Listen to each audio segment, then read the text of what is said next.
আমাদের ভাইরা ভাই মারা যাচ্ছে, গুপ্ত হত্যা হচ্ছে, আমাদের টাকা দিয়ে গাড়ি বাড়ি করতেছে, ব্যবসা বাণিজ্য নাই, ট্রাফিকের অবস্থা খারাপ, দেশের আপনার খাবারের নিয়ন্ত্রণ করতে পারে না। এরা আপনার মুস্তফা সরোয়ার ফারুকীর মুভি দেখে আপনার যৌবন জ্বালা মিটাচ্ছে। আসিফ নাহিদ বলছে যে কি সুন্দর মুভি, আপনারা সবাই দেখবেন। আরে ভাই, যদি তোমার মুভি দেখতে হয় তাহলে মোবাইলে গিয়ে রাতের বেলায় তোমার এই ব্ল্যাক ভিডিও দেখো, আমাদের সমস্যা নাই। কিন্তু এইভাবে একটা মুস্তফা সরোয়ার ফারুকী, যিনি প্রথম আলো এবং ডেইলি স্টারের প্রোডাক্ট, যারা প্রথম আলো ডেইলি স্টার সরাসরি হত্যা মামলার সাথে জড়িত, এদের বিরুদ্ধে অনেক প্রুফ পাওয়া গেছে এবং এই প্রথম আলো এবং ডেইলি স্টার অনেক আলেমুলামাকে ফাঁসির কাস্টে ঝুলানোর জন্য দায়ী। সেই প্রথম আলো ডেইলি স্টারই একটা প্রোডাক্ট হচ্ছে আপনার মুস্তফা সরোয়ার ফারুকী। এই ফারুকীকেই আবার উপদেষ্টা বানিয়েছে। শুধু তাই না, এখন আপনারা দেখেন অনেক উপদেষ্টাকেই এই ফারুকীর সাথে, এই প্রথম আলোর সাথে জড়িত। এরা মূলত ভারতের এজেন্ডা হয়ে বাংলাদেশে ভারতের আওয়ামী লীগের মতো রয়্যাল এজেন্ডা বাস্তবায়নের জন্য চেষ্টা করছে। এই কারণে আমি স্পষ্ট ভাষায় বলতে চাই, আপনাদের যদি ভালো না লাগে, আপনারা যদি দেশ চালাতে না পারেন, নেমে যান, নির্বাচন দিয়ে দেন। নির্বাচন দিলেও অ্যাটলিস্ট অন্য যে কোনো দল আসলে দেশ সুসংগঠিত হবে। আপনারা যেইভাবে দেশ চালাচ্ছেন, ছাত্রদের রক্তের উপরে বেইমানি করছেন, তাহলে আমি বলবো যে এই আন্দোলন ব্যাঘাত ঘটানোর কোনো অধিকার আপনাদের নেই। আপনাদেরকে স্পষ্ট ভাষায় বলতে চাই, 40 কোটি টাকা যে খেয়েছেন যমুনার থেকে, এবং আপনারা গাড়ি দামি দামি গাড়ি চলতেছেন আর বলতেছেন যে মানুষের গাড়িতে চলতেছি, নাম্বার প্লেটের নাম কিন্তু আপনার বাবার নামে আছে, এটা মনে রাখেন। নাম্বার প্লেটটা কিন্তু আপনার বাবার নামে। নিজের অ্যাকাউন্টে তো টাকা রাখেন না, বাবার অ্যাকাউন্টে টাকা রাখতেছেন, শ্বশুরের অ্যাকাউন্টে টাকা রাখতেছেন, শাশুড়ির অ্যাকাউন্টে টাকা রাখতেছেন। যেন গোয়েন্দা সংস্থা যদি আপনাদের ক্ষমতার পরে যদি জিজ্ঞেস করে এত টাকা কই থেকে আসলো, এই কারণে আপনারা কিন্তু নিজের অ্যাকাউন্টে টাকা রাখেন, এই তথ্য কিন্তু আমাদের কাছে আছে। সো আগেই বলবো যে সতর্ক হন, গুপ্ত হত্যার বিরুদ্ধে আপনারা অতি শীঘ্রই ব্যবস্থা নেন।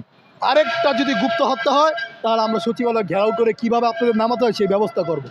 আপনারা কিন্তু বৈধ সরকার না, এটা মনে রাখেন।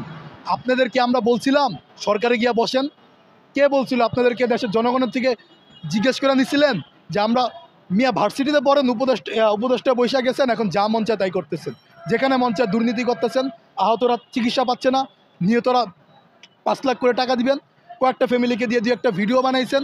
আর ওদের কথা কি বলবো, ওদের মানে লজ্জা লাগে। ফেসবুকে একটা পোস্ট দেয় যে আমরা 2-3 হাজার ছাত্রকে আপনার বিভিন্ন জায়গায় ট্রাফিকের দায়িত্ব পালনের জন্য প্রতিদিন 500 করে দিব। কই ছাত্ররা আমাদেরকে দেখান তো, একটা ছাত্র আমাদেরকে দেখান যেখানে আপনারা স্টুডেন্ট একটা রাস্তায় ভিডিও করে দেখান যে এই রাস্তায় এই ছাত্র এই মুহূর্তে ডিউটি পালন করতেছে, একজন দেখান। দেখাতে পারবেন না। এ দায়ভার আপনাদের নিতে হবে এবং আসিফ নজরুল, মুস্তফা সরোয়ার ফারুকী, এইগুলোকে জুতা পেটা করে নামাতে হবে। এগুলো সব ভারতের এজেন্ট, এগুলো ভারতের হয়ে কাজ করছে। সাংবাদিক ইলিয়াস পিনাকি, আমি ইভেন দেশ ছেড়েছি 2023 সালের শেষের দিক দিয়ে। কী কারণে দেশ ছাড়তে হয়েছে? আওয়ামী লীগের বিরুদ্ধে কথা বলেছি আমি, সামান্য একটা আপনার সোশ্যাল মিডিয়া ভিডিও বানাই, এই কারণে আমার দেশ ছাড়তে হয়েছে। দেশ ছাড়তে বাধ্য করেছে আমাকে। রিমান্ডে আপনার মনে করেন মিন্টু রোডে নিয়ে শারীরিক মানসিক নির্যাতন করেছে। তো ওই জায়গাটা থেকে আপনারা দেখেন আসিফ নজরুলের কি 1 মিনিটের জন্য নির্যাতন করা হয়েছে, একদিন জেল খেটেছে। সো এগুলো হচ্ছে আওয়ামী লীগ। এরকম আরও অনেক আছে, নাম বলবো না, অনেক এখন বড় বড় সংগঠনের নেতা, এই আওয়ামী লীগের প্রোডাক্ট কিন্তু এগুলো। এই যে দেশে যে গুপ্ত হত্যা হচ্ছে, আপনার গোয়েন্দা সংস্থার তথ্য কই? গোয়েন্দা সংস্থার তথ্য দেয় না কেন? তাদের কাছে কি কোনো তথ্য নাই? তাদের কাছে অ্যাবসলিউটলি তথ্য আছে। কোন জায়গায় কি হচ্ছে গোয়েন্দা সংস্থার কাছে তথ্য আছে। গত কিছুদিন আগে বিভিন্ন এলাকা থেকে আওয়ামী লীগের লোকজন নিয়ে এসে আপনি লোন দেওয়ার পরিকল্পনা করে দেশে হাঙ্গামা করার চেষ্টা করেছে। আগে তো সামান্য এই জায়গা থেকে এই জায়গা যদি আমরা হেঁটে যেতাম আন্দোলনের জন্য, গোয়েন্দা সংস্থার কাছে তথ্য যেত, 100-200 পুলিশ দাঁড়া থাকতো। শাহবাগে যে অবরোধ করলো, গোয়েন্দা সংস্থার কাছে তথ্য কই? গোয়েন্দা সংস্থার কাছে কোন তথ্য নাই। এখনও বিভিন্ন জায়গায় আওয়ামী লীগের প্রোডাক্টগুলো বসে আছে। এরা বিভিন্নভাবে চক্রান্ত করছে এবং আওয়ামী লীগকে পুনর্বাসন করার জন্য এরা সক্রিয়ভাবে কাজ করছে। এদের বিরুদ্ধে কঠিন অবস্থান নিতে হবে। আর যদি উপদেষ্টারা যদি না পারেন, আপনারা ছেড়ে দেন, নির্বাচন দেন, নয়তো জাতীয় সরকারের জন্য আপনারা রাজনৈতিক দলের সাথে বসেন। নয়তো ভাই আপনাদের একটারও পাশার চামড়া থাকবে না। এই চুতিয়াভাবে দেশ চালাবেন, ওইভাবে আমরা কিন্তু আপনাদেরকে চালাতে দিব না। আজকে ব্যবসা বাণিজ্য নাই, মানুষের অবস্থা দেখেন। মানুষের অবস্থাটা দেখে বিবেচনা করেন। যারা হাত হারাইছে, যারা এই আন্দোলনে সক্রিয়, এদের নিয়ে তো একটা পোস্টও দেন না।